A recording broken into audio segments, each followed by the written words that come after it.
The merchants on Beale Street were all immigrants. The patrons were black, the money was green. And to this day, there's very few black-owned businesses on Beale Street, even in the modern times. You can only find one or two or three right now.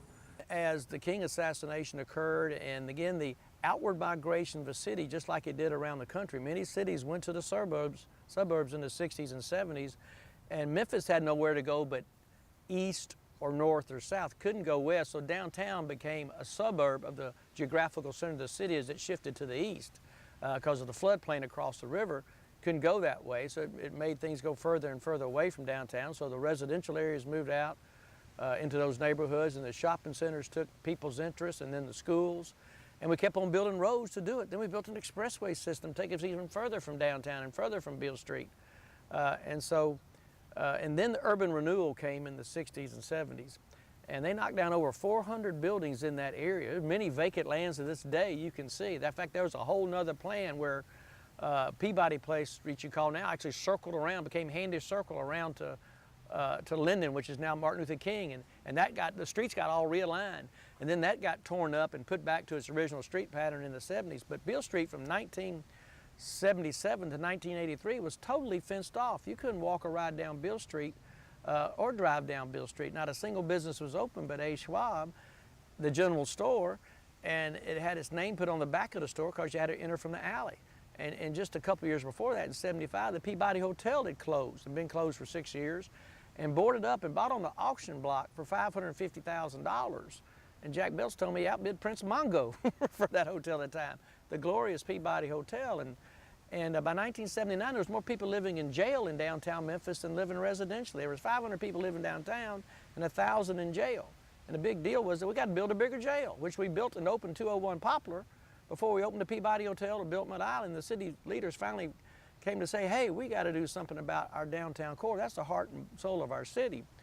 And that's when Mud Island and Beale Street and the Orpheum was bought for $285,000 from demolition. The Lorraine Motel was bought for $124,000 in 1982. So for less than $1 million, you got the Peabody, the Orpheum, and now the Civil Rights Museum facilities there. And people started coming back into downtown. Jack Tucker, Lyman Aldrich, the Memphis in May Festival helped build up the spirit of downtown and started building residential condominiums in downtown in '79 for residential living. So people started living. Now there's over 23,000 people living in downtown. But you know, the 70s were very bleak because of the urban renewal, which we called urban removal, is basically what it proved, because it just knocked the heart and soul of all those people that just to walk, or the distance, just people used to walk into Beale Street from those neighborhoods just south of there. And again, many of those lands are still vacant to this day. FedEx Forum is built on one such piece of property there. But like I say, many of them are still vacant to this day. You see the Hunt Phelan home's been there since the 1830s. And it's just vacant land all around it. And just think of the many mansions and buildings that used to be in that area, you know, back to back to back in that area. So the white flight moved out, the blacks moved in, and then their lands were taken away from them, or their buildings, in the urban renewal that never did really occur.